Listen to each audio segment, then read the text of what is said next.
Good evening, folks, and welcome to another edition of the Pilot Review Show. I am Captain Blade J52, and I am joined by some of my merry cohorts. We have with us everyone's favorite teacher of the Kirby variety. And then, directly off to my immediate left, we have the RP hologram of the hour in his new Jem'Hadar ship, Artie. And we've got some good stuff to get through for you guys this week, most of which is some stuff you guys have probably had a little bit of time to play with by now. One little blurb we do want to mention, and everything before we dive into our articles, for those that haven't been keeping up with events and everything. At the time of recording this, and later on, once this gets posted up, there's a Dilithium Weekend going on at the moment. Be sure to take advantage of that before Monday rolls around and everything. Get out there, grind your dill, get your dilithium claims, whatever you got to do. There wasn't an article for it that we could find. That is so only on mention PC, that for you that guys. is not on console. But only on PC. Yes, we probably should mention that. So for our PC players, we have a dill weekend at the moment. But anyways, moving into our first article of the evening, we have the Join the Gamma Recruits. Now for our Jem'Hadar and everything, if you create one, I believe it is from now until the 18th, does it say in this article here? Yep, from June the 5th until July 18th, new Dominion captains will be known as Gamma Recruits. Bred with the knowledge and capability needed to defeat this threat, save the Dominion, and ensure its future dominance over the Gamma Quadrant. So if you've been here for previous recruitment events, essentially what happens is you play through to a certain point, you'll get pulled aside by one of the characters, you'll be given a little communicator type thing that you keep in your inventory.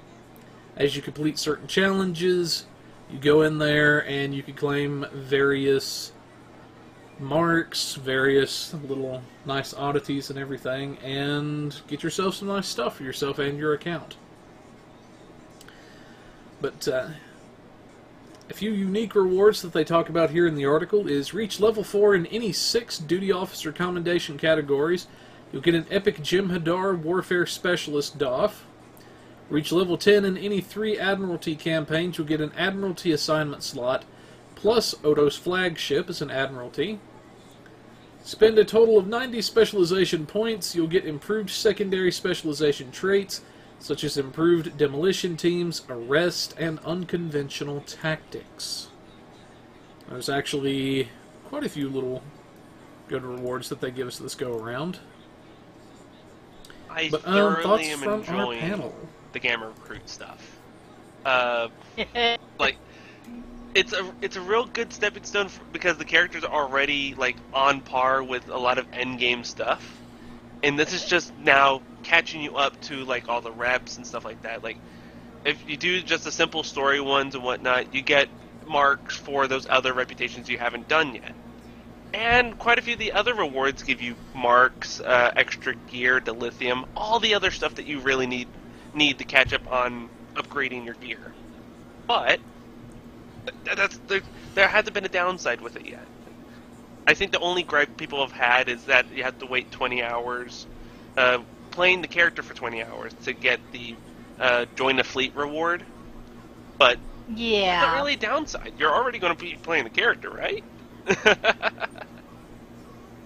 Yeah, exactly. Mm-hmm. But yeah, That I mean, and- I don't think there's Go a ahead. downside to any of the recruitment events they've done so far. You know, unless you consider playing through content a downside. They're playing the downside. Why are you playing the game? Be honest, you know. You mean playing the game is a downside to playing the Right. game? Yep. What? Right, some of the things Playing game is considered exploit / nerf. that. And she's exploding a little bit, but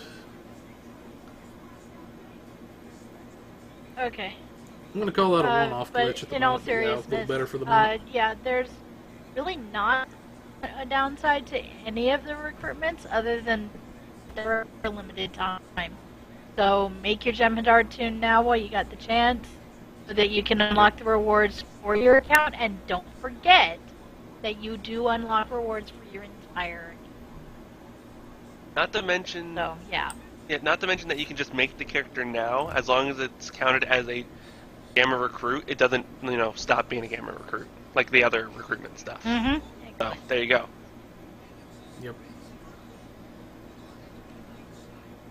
But speaking of recruits, I did want to mention one thing, because I did get some questions about this. Everything for people talking about some of the previous recruitment rewards. Now, the 20-hour thing applies to that as well. So, I know I'm kind of saying this before the bugs corner, but some people were concerned that, where's our temporal stuff? All that kind of jazz. I'm not seeing the temporal unlock for the Mark 13 Ultra Rare. That is also tied behind the 20 hours. You have to have played on the character or been logged in for at least 20 hours before you can claim that. That is obviously to prevent abuse, as we know that some people probably would. But once you reach the 20 hours, you will be able to claim those rewards as normal. But speaking of other fun stuff, welcome to Victory is Life. So in case you've been living under a rock somewhere or something, or been really disconnected as we live this past Tuesday at the time of this airing, which was June. Brain just right on the day, June 5th. Oh, this is the 20. This marks the 20th anniversary of Deep Space Nine, and we have a brief article explaining about Victory. Quite cool. I actually like that. Thoughts, comments? And well, out of what we heard. And everything. Yeah, I blame your ISP. Too. But, like she was saying, if you've been living under a rock, then you're probably not aware, hey, we're in a new expansion. But, yeah, this little blog is from Stephen Ricosa, talks about that a good bit. And also we have a little trailer for Victory is Life. Thankfully that's finally up. And everything. But... yeah. So far, I like what I've seen. I'm happy with this little article. I'm happy with the current expansion. I'm glad they don't toss they got the main bit out. They got the actual expansion part out, but they haven't added they haven't continued the campaign going, yeah, here's the entire campaign. Play it in 2 days. I'm glad they put it out here's the first 6 episodes or 8 episodes or whatever, and now you gotta wait. Now you gotta sit there and deal with all the other stuff that's going around, and now you gotta focus about what are we going to actually be doing with the next setup. I like how they just don't drop everything immediately like they've done with Delta Rising, where they had the entire campaign and then we're like, okay, cool, we did it all, now what? And they're like, wait, you finished everything? What about the new STFs? Nope, did that. The new Reputation? Done that. The story? Finished that 2 days ago, yeah. Now you got, you're pacing it a little bit, so it's good.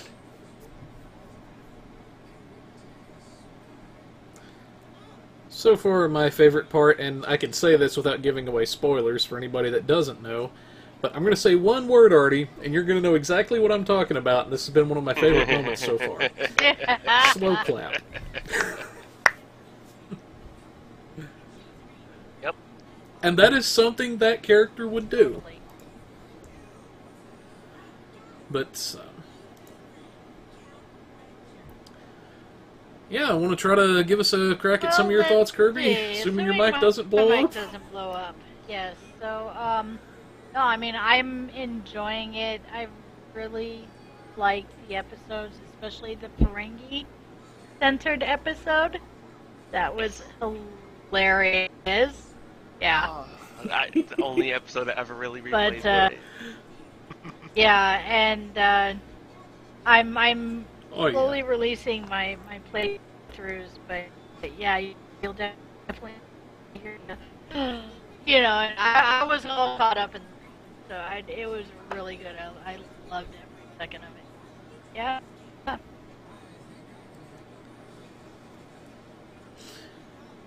Yeah, I could see that bunch of Ferengi doing something like what they do in that episode. I really could. And it all works out and in only the they end. could get away with that.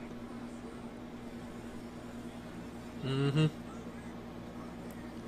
But anyways, moving along to our next article and everything, we will have that for you guys to check out the trailer if you want. Highly encourage you guys to do that. We have the you guys Gamma packs remember now those in giant the packs that you get, the special Jem'Hadar Vanguards, the new ships, all sorts of epic, cool little boosts here and there, upgrade tokens, and all sorts of other stuff? Yeah, now it's on the C-Store, so if you didn't get the pre-order, now you can still get it. This all adds, you have the two different packs, the main pack, the Vanguard pack, and the starter pack. The Vanguard pack comes with everything, all the new ships, you get the Tier 5 Galor cruiser, the Dreadnought Tier 5 ship, and I think the Escort. Yep. No, I'll just look at what it says on the Zen store. Yeah. Right. Pretty much the old retired that, T5. You also get ships. the multiple different titles and whatnot, a new uniform for you RP guys out there. You also get, like I said, upgrade tokens. I haven't tested them out, but they seem pretty good. I would recommend saving them for upgrade weekend, as always. But yeah, besides that, it's just a whole bunch of stuff. It's great. I especially love the Jem'Hadar Vanguard bridge officers they give you. It's one of each career, and even better, they have all the specializations unlocked.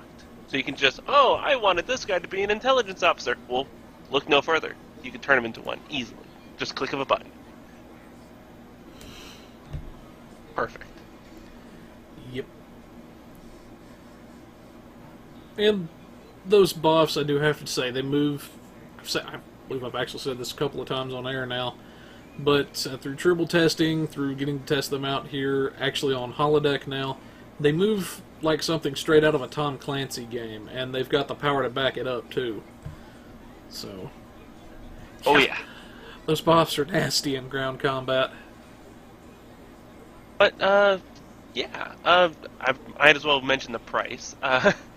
The starter pack is 2,000 Zen, just the simple, sweet. You get a ship and some of the starter stuff, and the whole pack is 13,000 Zen.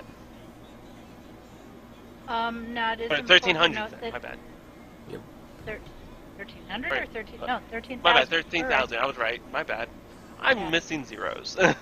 13,000. Now my understanding, correct me if I'm wrong, is that if you purchase the small pack, you will get price relief on the big pack. I believe so. Yeah. I'm not able to confirm this as I pre-ordered the big pack, so.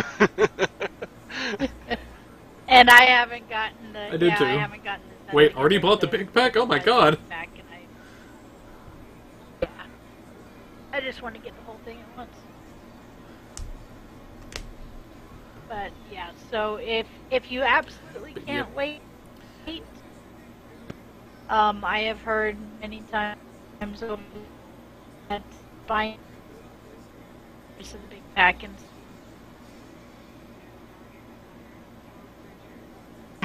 yeah.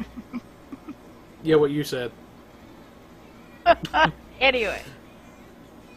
But,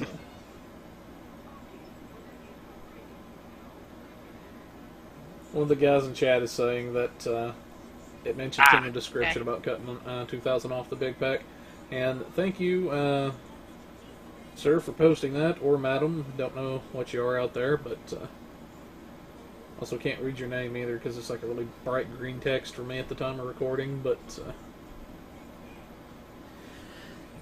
anyways, definitely check out the packs. They're well worth the money, in our opinion. I know you're getting about, actually totaled the value up. And just the ships alone, by the time you get to, I think it was the 4th of the Tier 6 ships you get, the pack is more than paid for itself. So, yeah, you're getting a lot of stuff, about $300, actually a little over $300 worth of value if you total up each item individually, as to what it would normally cost. But moving along, we have our 15% key sale. And for everybody here, it says, any wise captain knows that when a sale this good comes your way, it's best to take advantage of it. From June the 5th until June the 15th, we will have a key sale going on and everything. The keys are discounted by a 15%. So that means for 956 Zen, you can get a pack of 10, or 106 Zen, you can get a singular key. And back. Kirby exploded and has returned. But yeah, if maybe you've got your eye on that new Jem'Hadar light battle cruiser, maybe there's a ship from the Infinity Box you want to get, or just feel like cracking some keys from low-buy, now is a very good time to pick them up. But, yeah, I don't really think there's too awful much on this. Yeah. But, moving along, we have our Victory is Life wallpaper. Yes. So, basically, if you really like the art that you see in the launcher for Victory is Life, and every time you start up your computer, or every time you're on your desktop, then the Victory is Life wallpaper is for you. They have a number of different common sizes. You can download it, put it on your desktop as desktop wallpaper. And I'm loving it. I put it on mine, I love it.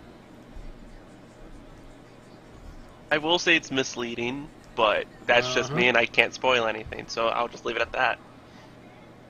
How is it misleading? I can't tell you, then I'll spoil the story. No. Or at least the people that haven't played the story yet. Dang it, Artie. After the show. I'll mention it after the show. Dang it, Artie. But moving along and all ball busting aside and whatnot, we have our first round of patch notes for the PC for the 5th. This is a lot of stuff. So simply, you have, starting from the top, you got the creation of the Jem'Hadar captains. They start at level 60. That's basically that. Then you get the Jem'Hadar recruitment event. So that adds in the gamma recruits and whatnot. Let's see. Then you got the Gamma Quadrant episode arc, so that adds the next few episodes to the actual new arc. Then you got the Gamma Quadrant battle zone. The Gamma Quadrant is now open and can be accessed through the wormhole at DS9. There's little hotspots within the sector for you to go over and take care of the Herc, and it gives you all sorts of experience, expertise, gamma marks, and dilithium. And the more participation, the more captains they earn. So if you have one guy in there plus you may get a few rewards here and there. But if there's like 20 of you guys in there, who knows? I'm pretty sure it's limited up to 5. I haven't tested that out yet. But moving on, you got the new Swarm Space Queue, where you have to stop the Herc Swarm from attacking a Dominion planet and escort civilians out of the system. It's a pretty nice queue. It's 5 captain cross-faction queue, so. Next you got the Gamma Task Force Reputation. Get this from, basically, you get the rewards, you get all sorts of new tech from the Dominion and whatnot, such as the new Polaron weapons, some fancy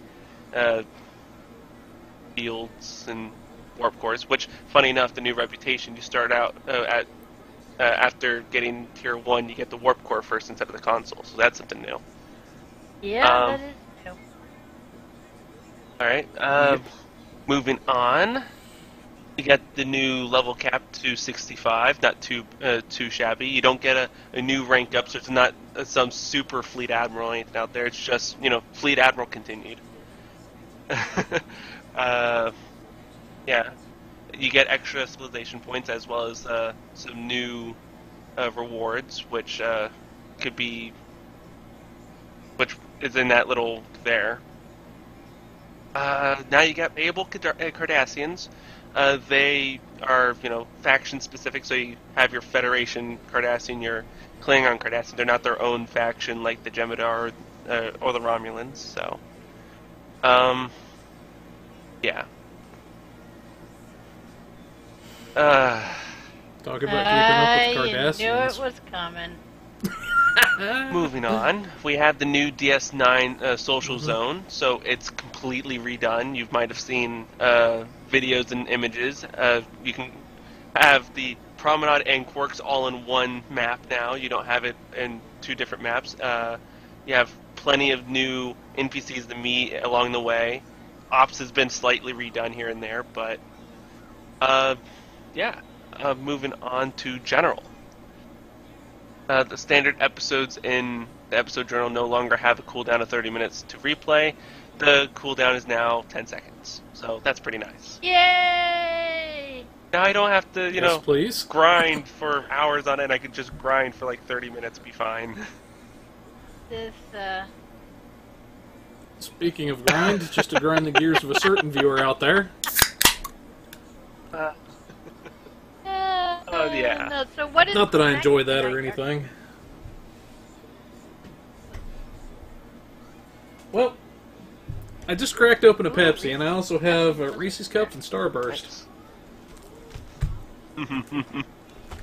Pray for the toilet. Moving on with the patch notes. Romulan captains can now fly any ship of their chosen factions, except for the special heavy destroyers that the veterans get, the special temporal science vessels that are not their that's not their specific faction, so not the Wells or the Vern or the Kren and the Karkpaw temporal destroyers and science vessels and whatnot.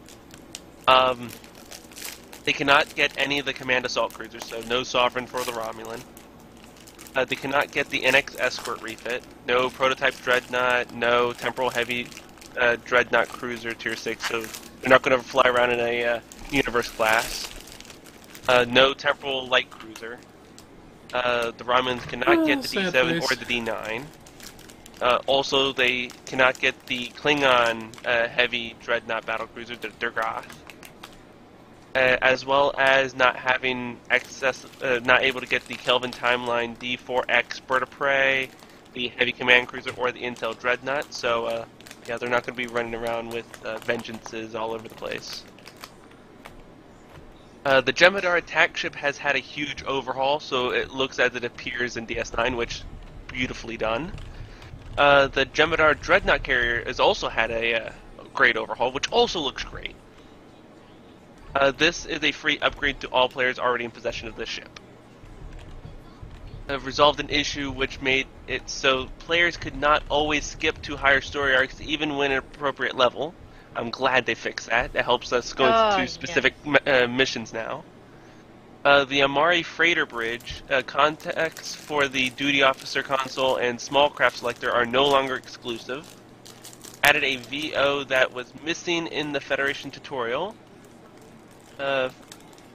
Solenoid pets now remain seated when idling for a long time. Alright. Updated the look for the experimental hyper-excited ion stream projector, that freebie starter experimental weapon. Also toned down the FX that it made for better representation of what the power was doing. So it's not just one giant bright beam of lens flare. The Targ handlers have trained their Targs how to walk and sleep obediently again. So for that, on some Klingon bridges that are the much larger ones, you may have a couple Targs walking around and whatnot. Now they can actually walk, and they can actually sit down and sleep, so they're not sitting on your captain's chair. The Gorn now have their jaws animate properly when using their bite attack, so it's not awkwardly just headbutt. And now bank consoles have been added near the Klingon Defense Force shipyard. So when you look to your left or your right of the Starship Selector or the Designer, there's a bank slot or a bank thing. So yes, now you don't have to run all the way back down to the first city, all the way to the exchange area just to get to the bank, and then run all the way back. You can just walk a little bit to the right, and there you go. Moving on to systems. Resolved an issue where activating tactical mode in the Dyson Science Destroyer increased inertia only by 10% instead of 20% as intended. Resolved an issue that caused the inertia modifier of impulse engines to increase inertia by 10% instead of just 10%. Resolved an issue that caused the quad cannons to be unaffected by the damage increase from preferential targeting. Ooh. Resolved an issue that could prevent the outgoing damage debuff of subnucleonic beam from being cleansed. Yeah. Resolved an issue that caused the destabilized warp core to flank the player using it. So, sorry, that's just hilarious. Resolved an issue that caused Latinum to be spelt incorrectly in some cases. The description of the Omega Force anti-proton auto carbine is now more accurate. This is a tooltip change only. The slipstream drive now cannot be cancelled for the first 5 seconds of activating it, so you have to be there for a little bit longer of the ride. Resolved an issue that caused several batteries to display incorrect icons when slotted in the power tray. To avoid any confusion of the upcoming Vanguard references that will be contained in Victory's Life expansion, the Crossfield class has been updated the name to Science Vanguard ship to being named the Science Spearhead starship. So, yeah, it's now a Spearhead. All textual reference, yeah, instead of a Vanguard. The Jem'Hadar space set can now be interacted with re-engineering. Same with the Spiral Wave Disruptors. So, yeah. 800-day veteran Dilithium refinement duty officer missions no longer require a duty officer mission slot and no longer require duty officers, and now finishes within 5 seconds. It can still only be completed once per day. Yeah. I was going to say, it's important to note it still has, well, once per day. So it still has a 48-hour term. Right, okay. Resolved an issue that prevented sonic anti-proton weapons from being acquired with the sonic modifier. Renamed the skill retrain tokens to skill respec tokens. My bad. From skill respec tokens to captain skill retrain tokens. This is a text change only. And now existing Galor and Keldon cruisers now have access to the CUV prefix. And adding to this, the known issues, the elite version of Swarm will always fail. We know that. There are several issues, including missing VOs with the 2800 arc. At the end of Boldly They Rode, player can become trapped if they do not complete the mission on the older DS9 map. Storm clouds gather in teams. It's possible to get into a state where the pillar in the ore processing room will not rotate correctly, which will block progress. And a defeated player will always respawn on the bottom floor of the ore processing room, which will require the player to do the pillar and walkway puzzle again to get to the higher levels. So yeah, I wonder if what they fixed in the next patch, notes.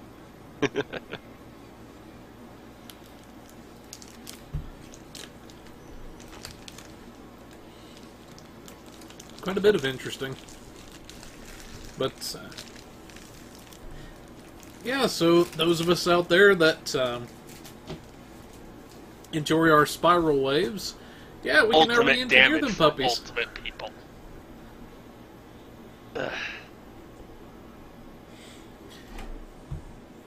And in case anybody was wondering, The spiral modifier did not steal your damage mods, like some people were thinking. One of the devs on Reddit confirmed that the spiral modifier is now the previous two DMG modifiers and the phaser proc rolled into one mod and baked into the weapon. So they specifically made them so we could roll out of the ACK if we want to now. Yay! So, yay. So, yeah, let's move to the next set of patch notes, and once we've read all the patch notes, yeah. I guess we'll get thoughts on everything at once. Then we have the second set of patch notes for the 7. This one is a lot of resolving issues that occasional map crashes. PS9 resolved an issue that caused the consoles in the shipyard to be exclusive to the player and his eye. Chronos resolved an issue where the new tanks were exclusive to one player at a time. You know, things like this. Cardassian bridge officers can no longer be sold on the exchange. Added messaging that states a Jem'Hadar captain needs to have played 6 hours in order to receive the 50,000 fleet dilithium reward for joining the fleet. Yeah, things like that. Things that we've actually, some of which we've already reported on, but were part of the notes. Yeah, thoughts, comments, anything stand out? I do see Okay. a couple big ones to do with the spiral waves, and that is resolved an issue that had caused spiral wave disruptors to lose damage in the last patch. So for a brief time, the spiral modifier was not rewarding the 2 damage mods like it was supposed to. That has been fixed. And the older spiral waves are now eligible for re-engineering, and we can now get our spiral wave dual cannons, dual banks, dual heavies, and singular cannons, as well as turrets and all that jazz, if we weren't able to previously. Oh yes, and you can no longer slot dual banks, dual cannons, and dual heavies in the aft. Yeah, that was kind of a...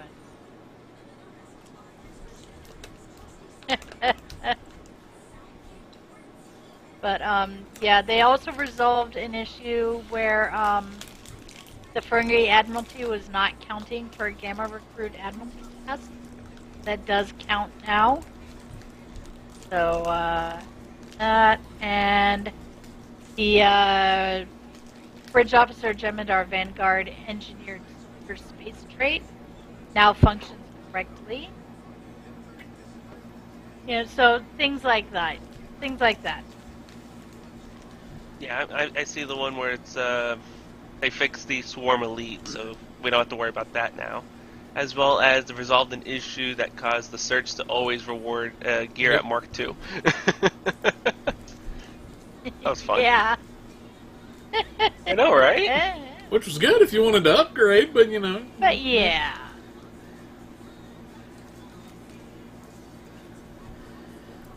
And then for our final set of patch notes that we had on the 8th, again, pretty much similar stuff. Touch base on them really quickly. The Tenebrous Tourniquet resolved an issue that would cause players to not be able to complete the episode if they died while fighting the Monster Herc at the end. Stormclouds Gather resolved an issue where audio would cut out in the upper floor of ore processing. Turn the Tide resolved an issue in Act 3 where the player closed a dialogue window, then defeated all enemies, progress would be blocked. Stranded in Space resolved an issue which blocked Jem'Hadar from entering the first map to this episode. Gamma Recruit Jem'Hadar, which have chosen Klingon faction, can now complete Duty Officer Gamma Recruit task. Cover shields now delete themselves on social zones. Resolved an issue where the Karima Trader can be summoned during combat. So yeah, it's basically, and then for some of the known issues, many PvE queues have an issue where enemies are not level scaling correctly. Players above level 60 cannot play in PvP matches. So for our PvP players out there, that is a known bug. And and everything, in case y'all were wondering. Storm clouds gather. Yeah, teams, you can still get stuck on your processing and all that. So basically, quality of life fixes and correcting issues that we knew would probably come up. Happens with every expansion and whatnot. When they add this much at one go, there's usually something somewhere that breaks. I mean, Yeah, I don't mean to before we move on gripe, to our next but if article. they gave us more stuff to test on Triple, there would be less bugs here. That's about it. A lot of it was that they couldn't give us the test was because of either C-store unlocks or more story stuff that we're not supposed to know just yet. So that was understandable on my on the big end. So yeah. Yeah, I can understand that. But, anyways, moving along to our next article, we have the Become a Delta Recruit for the first time on console. Yeah. Yeah. I think that's you or me. Me, actually. Okay. So, the console finally has it. They've been asking for when are we gonna get it? Have the Delta Recruits. The Delta Recruits was the original recruitment event. It allows you to make a character between now and July 3rd. So it runs from June 5th to July 3rd on Xbox One and PS4. Delta Recruits earn a host of new benefits and rewards and get unlocks for the entire account. It is important to get the maximum benefit account wide to make one of each faction. That means one Romulan, one Federation, and one KF. Play through all the content, appropriate content, in order to unlock all the rewards. Yes, Darkly.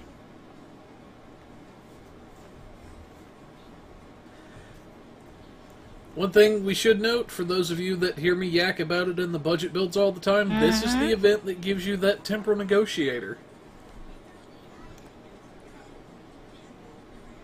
It does. But, yeah, so this is the event anyways, that gives continue. you the Temporal Negotiator. It also gives you a lot of marks, and as well as dilithium and fleet marks. Special trait Whatnot here and of your there. choice, Yeah. special traits, yeah. This also gives you the paradox corrector for the ground, which is a great little Oh shit. res tool. Yeah, it's a great little res tool. Yeah, I mean, we can't stress enough. There's a recruitment event, make a character, and and whatnot. If if you're like, oh yeah, but I don't really have time to play right now, that's fine. Make your character now. Play through the tutorial. Get the temporal transponder. Once you have that temporal transponder in your hot little hand, your inventory slot, you will be a Delta Recruit forever and ever. Amen. You can go back and play it later, and still earn the rewards. You will not lose your status as a Delta Recruit and lose the ability to unlock anything. But you have to do it. Again, limited time being the only drawback that we can see. You have to do it by July 3rd.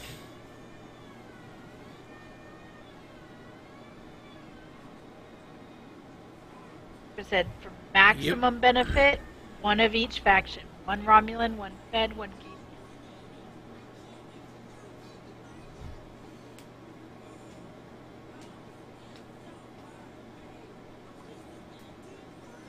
But yeah, that's Yep. pretty much our Delta Recruit. Get yourself some good rewards. Moving along, we have the Renegade's Okay, Regret for you Week console 3 players rewards doing Renegade's for Regret, console. for this, you play through the mission, you get the special weekly reward box. You can get the Enhanced Universal Tech Upgrade, or the Captain Specialization Point box. It's recommended the Point box, but it's your choice in the end.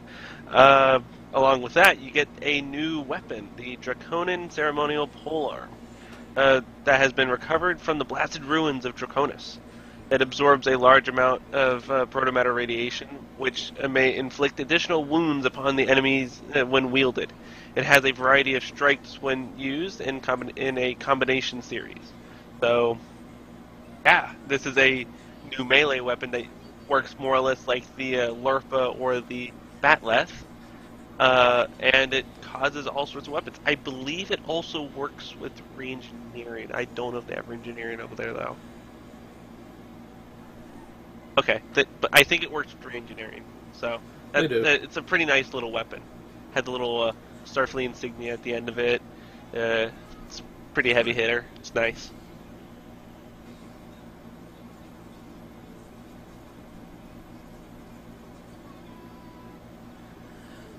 But yeah, that's pretty much our week 3 rewards. Continue to go out there and farm that stuff out. Get you another spec point and whatnot. If nothing else, do it for the spec point. Yeah. You know? Yep.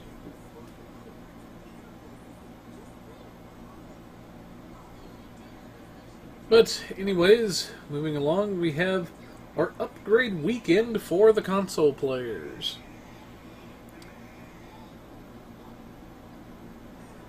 But basically, from June the 7th until June the 11th, you guys have an upgrade weekend where your tech upgrades are worth twice as many technology points as they are normally. So basically a 2-for-1 deal.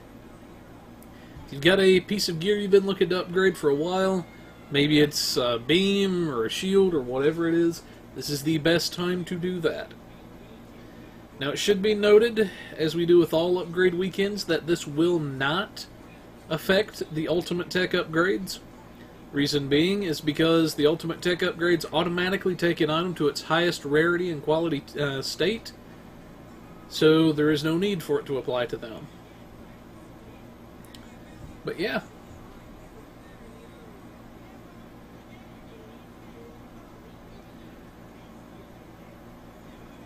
So any quick thoughts on our upgrade weekend? Upgrades are good, yeah. Yeah. Upgrades are life. Our upgrades are love. Those weekends are like far and few, but they're great when they hit. Oh yes.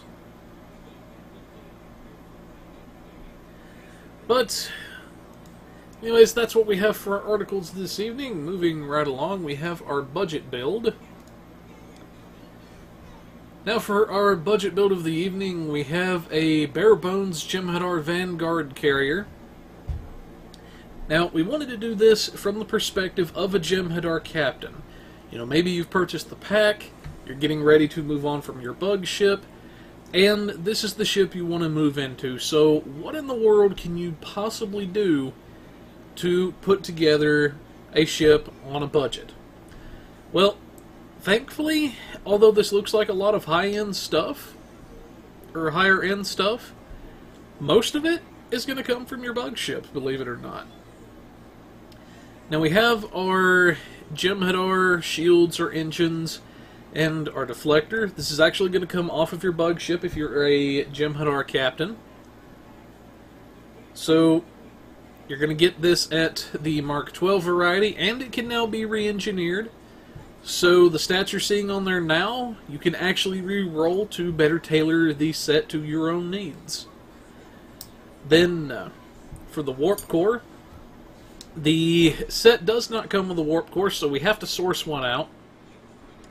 And once you have unlocked, or once you have beaten all of the new story missions, or gone through those, you will unlock the ability to play through the old story content. And in doing so, you're going to come to the Butterfly mission, and one of the things you are going to pick up is the Temporal Phase Overcharged Warp Core.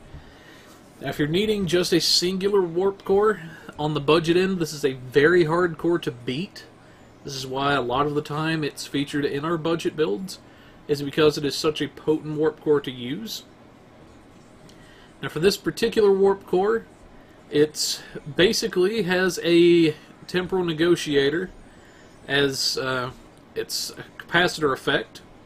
Now, for those of you on console just now getting the Temporal Negotiator device, and for those of you that have had it for a while on PC, The Temporal Negotiator is a little device that, whenever it's used, it cuts your bridge officer cooldowns in half for the duration of the device, and you essentially get that in the form of this Warp Core's capacitor.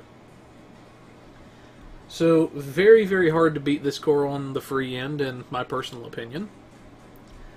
But, as far as our weapons go, now our weapons are pretty basic.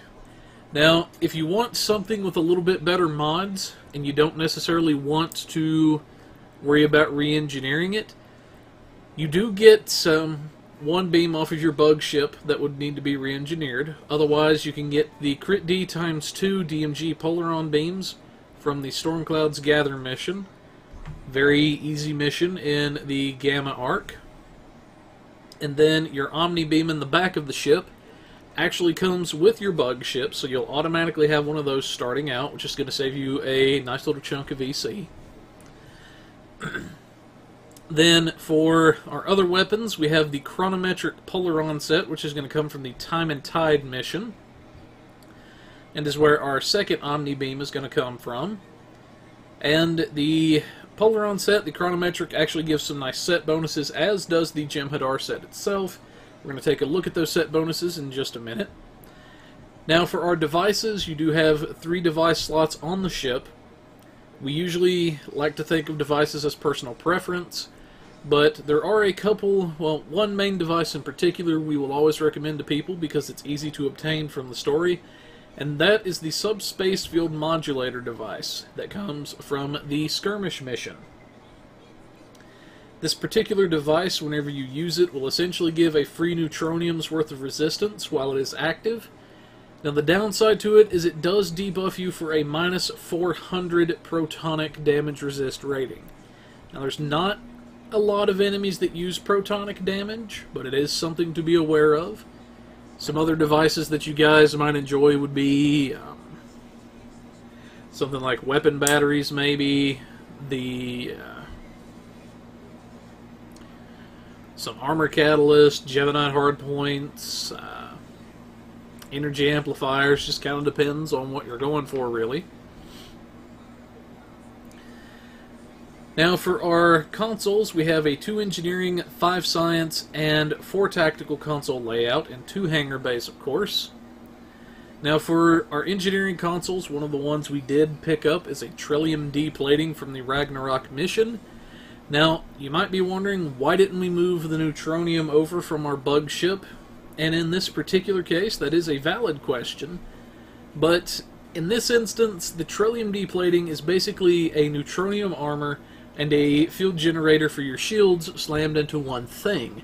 Therefore, you get a good chunk of resistance and a good chunk of shield capacity at once. And it comes down to an instance of why just have the one benefit when you can have 2 for the price of 1 console. Then, our other console we have is the Linked Command Matrix, which is the one that summons our ship in game. And then, yes sir, if you'd be so kind, Artie's going to actually show you guys it summoning the ship. Now it does have a small passive bonus that's on the console as well, which I believe is a little bit of crit chance, and then what is the other thing, Artie? A little bit of crit chance with energy weapons, and a little bit of maximum hull capacity. Oh, so hull cap that. Shoot. I got choked for a moment, and there goes my sound again. Let me... I have this fixed off screen for when it does this. Give me just a moment, folks. And he has linked it. Disable, enable... Alright, so here is the actual console linked in game for you guys. You can see that there. 6.5% maximum hull cap, a bit of crit chance with energy weps. And you can see the kind of weapons that it has on the ship, and then where... Oh, there it is right there. Oh yeah, it's about the same size as the new escorts.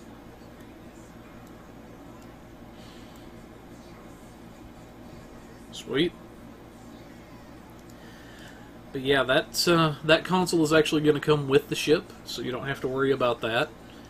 And that going along with your 2 hangar bays, that's and your wingman mechanic, that's going to be a lot of dudes helping you out and backing you up. You're basically get a about 7 one-man ships if you're armada, also running essentially. the command fleet support thing. Just mentioning that.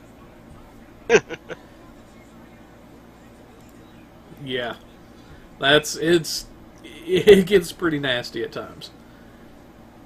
Then for our science consoles, we have 5 of them that we can use. Now, one that we do like to recommend quite a bit is the Temporal Disentanglement Suite. This comes from the Butterfly mission, and it gives a nice chunk of critical severity and critical chance based on your auxiliary power. It also gives a good chunk of shield capacity as well, and about 3% damage resistance to your shields. So, not only is it going to allow you to survive longer, it's going to allow you to deal more damage potentially as well, so it's an all-around good console for damage dealers and tanks alike. Then we have our Piezoelectric Focuser, which is our console from the Lucari reputation. This is going to be a Tier 1 reward. So this particular console is basically a Polaron tactical console, a field generator, and an RCS console slammed into one thing. So it's going to give you a nice chunk of rewards. Then the next one we have actually comes from our Gamma reputation. If you've been hitting your Gamma rep every day, you should be about ready to claim this. This will be a Tier 2 reward, which will be our Ordnance Accelerator. Now the main thing we're going to be using it for is the Polaron damage buff that it's going to give here. And it gives some other nice little buffs such as, recharged mines and that sort of thing. Then, for our final 2 consoles, we have the Restorative Particle Focusers. I don't know why I said reactive.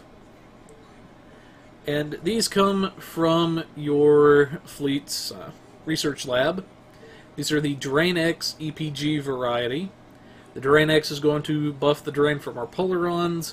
The EPG is going to play nicely with some other science powers that we're going to have on the ship. Now you can swap them around a little bit if you want more drain. You could go for the Drain X2s, or you could stick with what you got and do just fine. Then for our tactical consoles, now our Polaron phase modulators, 3 of them actually came from the bug ship itself. And then our final tactical console is actually our chronometric capacitor. But now as far as our consoles and everything go, like I say, we're moving a lot of this stuff over from the bug ship, because again, the assumption is you've got the character, you've got most everything you want, and you want to move on to your bug ship. Or move on from the ship, I should say. But as far as the hangar bays go, I usually leave those blank on our budget builds because I don't like assuming what people might have access to. Otherwise, I will say, although that is the case, a lot of the new Jem'Hadar ships, especially with the new carrier, the new hangar pets that come with them are pretty good, just standard. I've linked them in the chat. And that's just the standard ones. I haven't upgraded them or anything. I haven't got the advanced or the elite. So yeah, you're going to have access to 2 hangar bays worth of the gunboats, which are going to be good. And I believe they can use the bug ships. Can they also use bug these ships are now, basically the upgrades if they for have the access bug to one? ships, because the bug ships use more of the cannons, these use more of the beams. That's the only difference between the two. But yeah, I believe they can use those, yes. So it just depends on whatever people are after. Okay. But anyways, that's what we have for gear on the ship and everything. A lot of it was moved over from our bug ship, so we saved quite a bit there. Now, as far as our skills go and everything, although you do get a spec handed to you for free, we strongly recommend you consider respecking, because it's, at least in my personal opinion, it's not the greatest spec ever. But as far as our spec goes, we have 2 points into our hull and shield capacity each, 1 point into shield and hull restoration each. Then we also have 3 points in our energy weapon training. This is pretty much standard for most of our builds. Gives a nice little bit of hull cap, a little bit of extra healing, and some damage. We have 2 points into our improved EPS flow, which is going to give us better power. We also have the point in impulse expertise. 2 points into control and drain expertise each. That's going to buff our drain as well as control powers. We have 2 points into the improved targeting expertise and defensive maneuvering. This is going to make our ship harder to hit, as well as offsetting some of the accuracy penalty to firing modes such as Fall and Scatter Volley. In the commander tier, we've picked up all 3 points in our hull plating. This is going to be free defensive value, and everything just by having these on the ship. Also have 2 points into improved shield hardness, which is damage reduction to our shields. And we also have our weapon amplification and specialization maxed out for free crit chance and severity. And I see one thing that I screwed up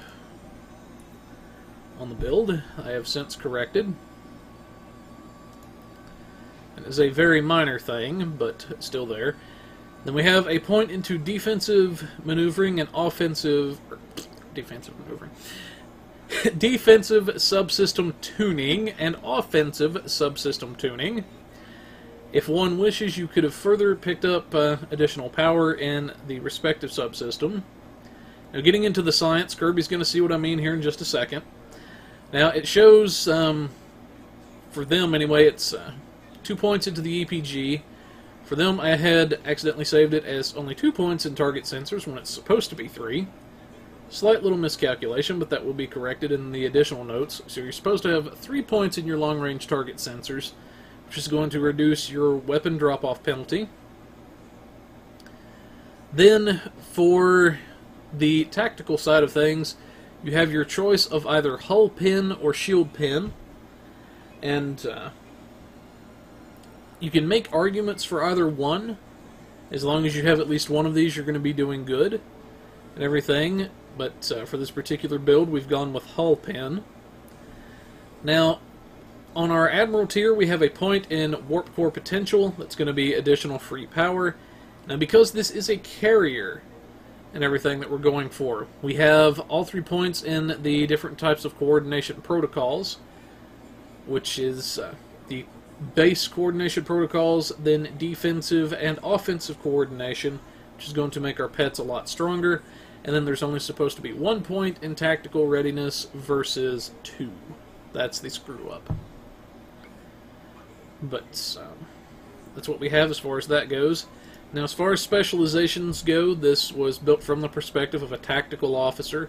So you get intel maxed out for free, as well as command. You get half of the spec and everything. Simply swap in your own preferred specializations, the ones you have for your career, if you would like to use the build. Then, for our traits, moving on to those, we have, for our personal space traits, we have Accurate, which is going to give a bit of accuracy to our weapons. It's going to offset the accuracy penalty to things such as Fall and Scatter Volley, as we mentioned earlier. We also have the Beam Training, which is given to us for free. And we also have Beam Barrage, which if you are a tactical officer, you are given the Beams R&D Crafting School for free, as well as the cannons and the, I believe it is, the projectiles for tactical officers. But regardless, we always like to assume that if you're leveling a captain, you're going to level at least one of the R&D Crafting Schools anyway. In this case, we're choosing Beams. Then we have Elusive for free defensive value. That's going to make the ship harder to hit. We have Fleet Coordinator for free damage based on how many people are in the team, up to 5, which does include yourself. Then we have the career-specific trait of Last Ditch Effort. If you are not a tactical officer but would like to use the build anyway, swap in your own career-specific trait and you're going to be fine. We have the Nanite Repair Matrix from the Midnight Mission, which is a nice little hull heal when you drop below half. That can happen once every minute and a half. Then we have Operative for free crit chance and severity. Then we have the point blank shot, which also comes from the House Peg mission. And the point blank shot is going to increase damage the closer you are to the target, up to a certain maximum. Then, for our starship traits, we're actually able to fit 4 of them on here, so this is another one of those where we're able to get 4 traits. Then, for our first one up, we have the best defense trait, which comes from the House Peg mission. This grants a hull healing buff along to the normal effects of our attack patterns. We have our improved predictive algorithms, which is going to come from our intel tree. This is activating any weapon enhancement, removes a negative effect from your ship, and improves the ability to hit with weapons for a time, so basically accuracy rating. Then we're going to have command frequency, which is going to lower the cooldown of our fleet support and remove the low hull requirement from it. And then for our 4th and final starship trait, this is actually the one that comes with the ship itself.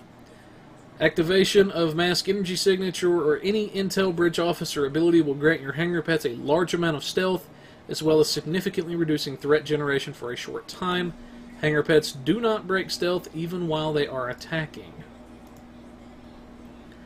So, very nice, very potent trait if you're a carrier captain. Then, for our space reputations, we have our advanced target systems. This is from the Tier 2 of our Dyson. Something that Jem'Hadar captains will be able to get to easily enough. This gives us free severity while in combat.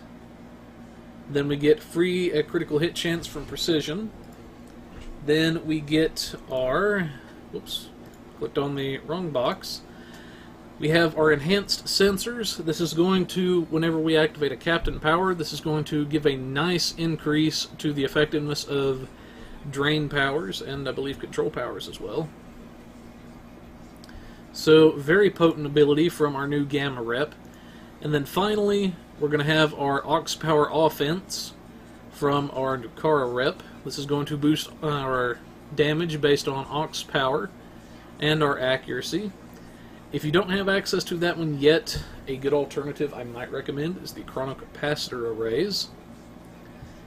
Then eventually, once you start putting together your active reputations, we have the Anti-Time Entanglement Singularity. This is a nice little AoE effect that's going to do physical damage to the target, as well as slowing them while they're inside the anti-time rupture. Biomolecular Shield Generator.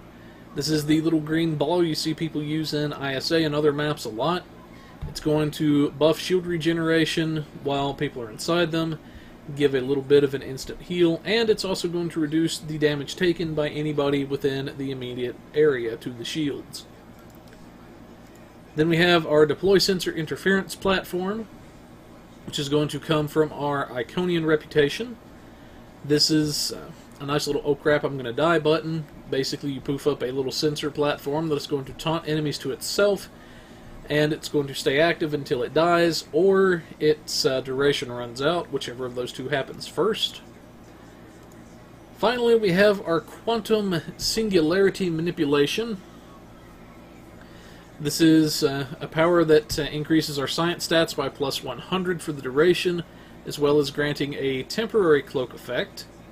So, a good combination we like to recommend is popping exotic buffs first, and anything else follow with Quantum Singularity, maybe pop off a supercharged gravity well, and then fire off your anti-time, and you're going to get a lot more bang for your buck that way. Now moving to our bridge officers, for this particular ship you have a Lieutenant Universal, Lieutenant Commander TAC, an Ensign Engineer, a Commander Science, and a Lieutenant Commander Science / Intel.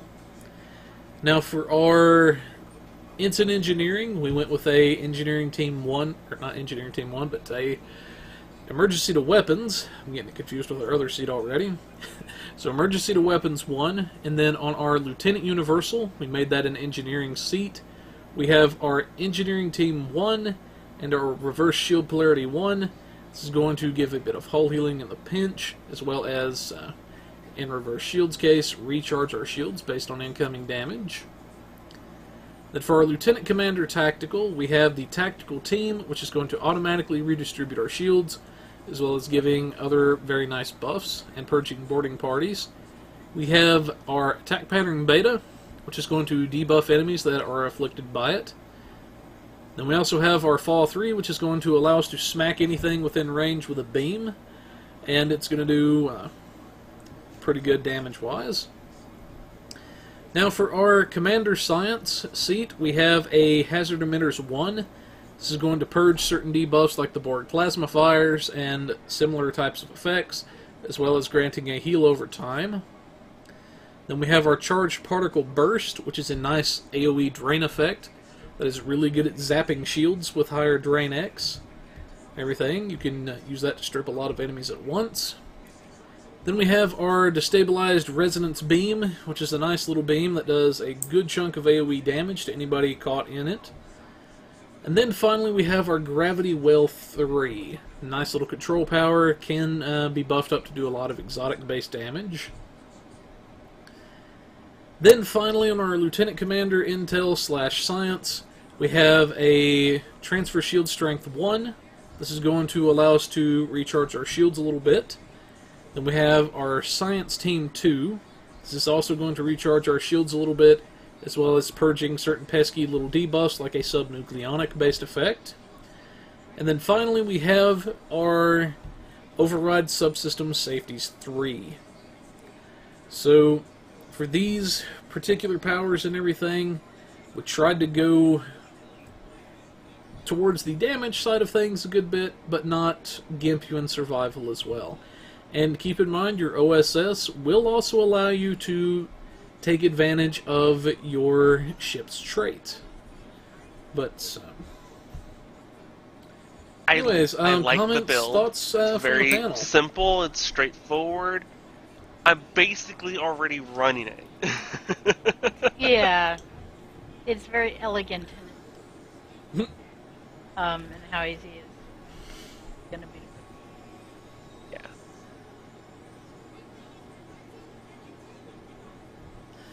Yep. And as far as total build time goes, you're looking at about 50k dill. It takes into account our reputation items as well as purchasing the consoles from the store. So you're looking at about 7 days total build time, assuming only one character is refining dilithium per day. And we actually, for the second time in a row, did not touch No, I think our we're going EC. to start a new record here. How many episodes can we get without you touching the EC? Yeah.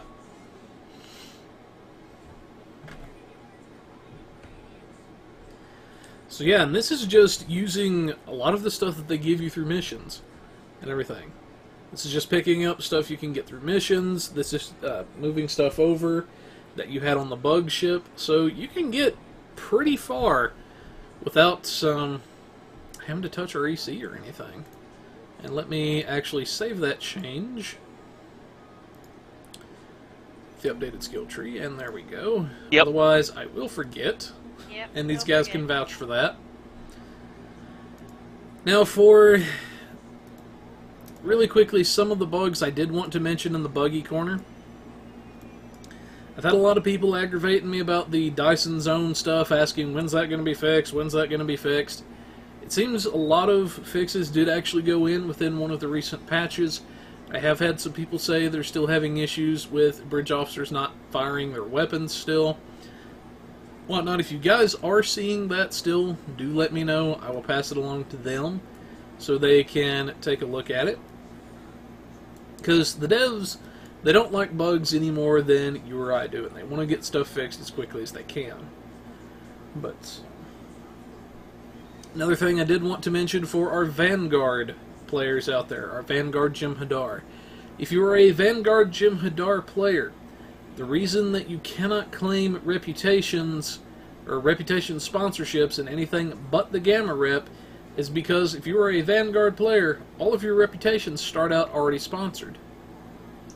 So, compared to regular characters, your Vanguards will only take 20 days to max out their other reps, with Gamma Rep being, of course, the exception since The it other thing is to the new note one. is that you will not have to scour But progression project on the reputations that were maxed for you.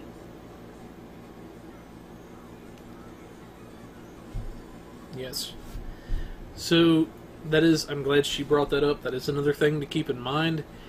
Because some of the reps were handed to you for free, you don't have to do the daily progression because they're already maxed out. This means if, say, you're a tactical officer, one of the ones you get is the Iconian rep. So that means as a tactical officer, all you have to do is go get the marks, get the elite mark, and slap down your dill and everything, and boom, there's an Iconian set for you. So, that is some of the things I did want to mention for you guys. If you are seeing anything else really serious with these characters with the new expansion, please do let me know. That way I can pass it along to the devs. Let one of these screwballs know. They'll be sure to pass it along to me and everything, because they don't like bugs any more than you or I do. I know I've said that twice already, but it is the truth.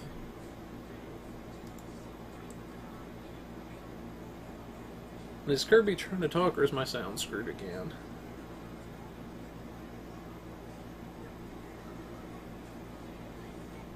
I'm going to assume my sound is screwed again. Joy, one moment. Okay. This sounds screwed. Yeah. There you go. Okay, there we go. I was. Okay, now say what you were going to say, Kirby. The good thing that we've got all these reps completed. Or that, sorry, that we don't like bugs anymore. Yep. Get it to you. My brain, Yep. I know, right? Don't I know that feeling? Anyway. I'm gonna go with it's the weekend and it's not Yeah. long enough and we need like 4 We just more days switch, to the like, the weekend, you know, just saying. Weekends, 2-day, actually doing anything else. But it'll be technically like I'm good for that. barely a day and a half, maybe a day and a quarter. For the breaks and lunch and stuff like that. Reminds me, you're reminding me of when I was. Yeah, I could deal with in that. Hawaii when they started furlough Fridays.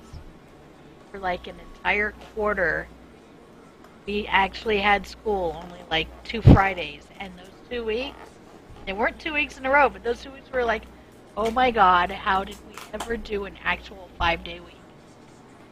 It just felt so long. Because we had gotten used to the 4 days. Yeah. Yep. But anyways, moving along to our next segment of the evening. Yes, We have do. the Teacher's Corner with Kirby. And assuming your mic holds up and my sound doesn't crap, This what have you week got I for took us a this little bit week? of a different tack. So instead of doing a tip or a trick, I went ahead and I did a playthrough of the very first Jem'Hadar non-skippable, not a tutorial, but you gotta play through it, episode called Turn the Tide. So. Did you play him as a Jem'Hadar, or did you play him as another character? The Jem'Hadar. Nice. Well, you kind of have to because it's a Jem'Hadar only Oh my. mission. Yeah, now that I Insert epic remember. film music here for Artie. I know. It's okay. But yeah. For some reason, Not I that got we enjoy confused ball between busting Turn the Artie Tide or and anything, Storm but, Clouds together. Or the Or Turn the Tide. there we go again. That's 2. So I'll have to fill you in on something else already later. Anyways. Because I have failed better than that recently. Oh no. Yes. Yes, she has. But, anyways, definitely check that out if you're kind of curious about the new mission, whatnot, and you don't mind a little bit of spoilers and everything. But we'll have a link to Teacher's video for everybody. But next, coming up on our final segment of the evening, we have The RP corner with Artie, Alright, well, fresh since back from Victory's Life Victory's is so Life. early on, I What do won't you got for us, get dude? to the story stuff just yet. I'll save that to maybe next week. But we have Jem'Hadars just roaming the quadrants, just, going all willy-nilly. Hey, there's a Jem'Hadar here, a Jem'Hadar there. We got dreadnoughts. I mean, since Victory's Life has started, you probably noticed that if you go to ESD or Chronos, it's like the Dominion War all over again. You got dreadnoughts just all over the place. But not to fear, these guys are actually on our side. But to the more RP-centric part of this... Would I be role-playing if I said it was triggering my PTSD? That would be it. Although that was almost 80 years ago, and any Jem'Hadar or person that's from there would be pretty old. But that's besides the point. Unless you're Vulcan or some other race you're Vulcan. Just, yeah. Romulan. Yeah. But, more to just Jem'Hadars, like, a lot of people just wonder, how do you play a Jem'Hadar, RP-wise? They're just so cold, brutal, and they would not mix well with Starfleet people or, anyone from... They may hang out with Klingons or something, but still, how do you play these so warrior-like, only made for battle? Well, you kind of just play them as that. They're a cold-blooded, killing machine, bred for warfare, glory to the founders kind of thing. But how do you take that and put it into a social setting, like at a bar? Well, Jem'Hadar don't require to drink, they don't need to eat, so they're just probably forced there because of the nothing else to do idea. Literally, the whole possibility of the RP for a Jem'Hadar at like a social setting, like at a bar, would probably be just for, in lack of better terms, shits and giggles. But a way that you'll have the Jem'Hadar there at the bar, forced to contribute to a social event because the outpost doesn't have the proper training facilities, or your command has told you that you are required to interact with fellow Starfleet or Klingon or Romulan personnel with at least for 5 hours each shift or something. 5 hours a day or something, just who knows what. Just to build a long-lasting friendship with these filthy, non-Dominion-like people. But for everyone else, they're just looking at this super soldier just sitting at the bar. What are they going to do? Well, they could, just hang out with them, awkwardly, sit there, or start placing bets, see who could make the first funny comment to make them laugh. It's a very different outlook towards your normal characters, because you have your Starfleet characters that are all, we can do everything, socially, we can all hang out, we can all, go have a beer or whatever if you're Klingon. Romulan ale if you're Romulan, because that's specific. But or Jem'Hadar, deciding to go social. Your social idea is taking some mortars, strapping them to your back, and going, all right, guys, I'm gonna go blow some stuff up. I'll be back in maybe a week, and everyone's just gonna have to shrug, let that guy just go blow stuff up. Hopefully, it's not one of your things. But beyond that, for like actual events, these Jem'Hadar soldiers are excellent fighters. These guys are, the bread and butter of the Dominion. They're, they're gonna the combat zone. I mean, if they're in a joint group with Starfleet or Klingons or whatever, they know what to do. They will obviously have to listen to whoever's in charge, but it'll be similar to how we saw them in that one DS9. Where Jem'Hadar and Starfleet had to join together to go destroy an Iconian gateway in the Gamma Quadrant. It'll be kind of like that. Although then they were actually kind of more at their throats. This time it may not be as much. As now they're actually allies? Question mark? I'll leave that up to you. Thoughts? Sounds interesting. Thought of a Jem'Hadar laughing. I don't know, Sad. smack someone's skull strong enough and hey, you may get a chuckle. It'll be pretty funny. I don't know.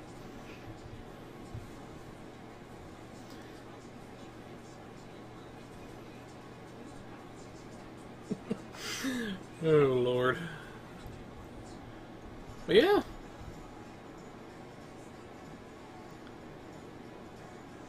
Thank you.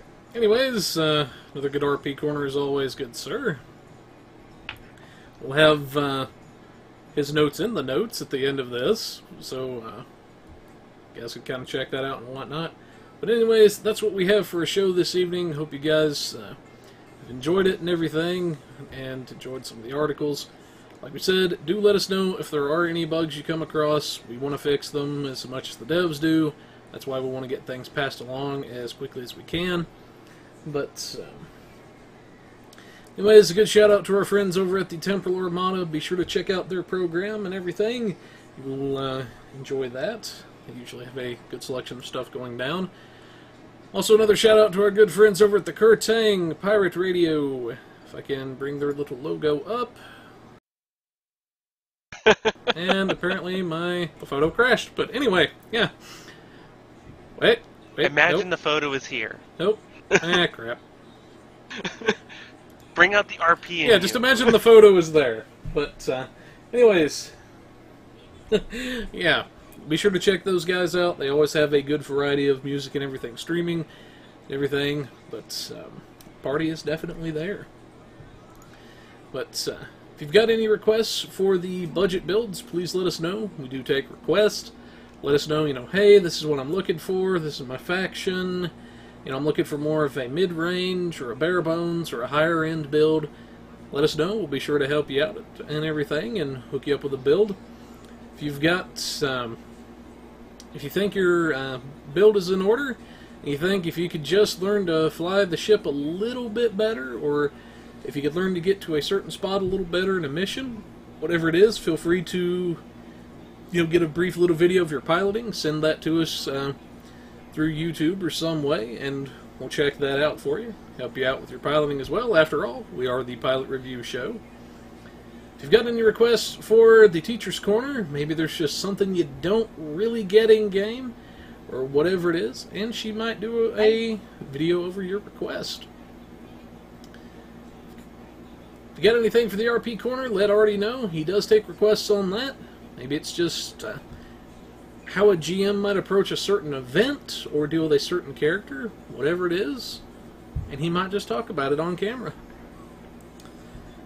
But anyways, folks, that's what we have for a show for this evening. Hope y'all have enjoyed it. Feel free to join us again next week. Everything where hopefully there's less audio issues and everything. But for now, this is the Pilot Review Show reminding you to have your tribbles spayed or neutered. Night. Good night, everybody.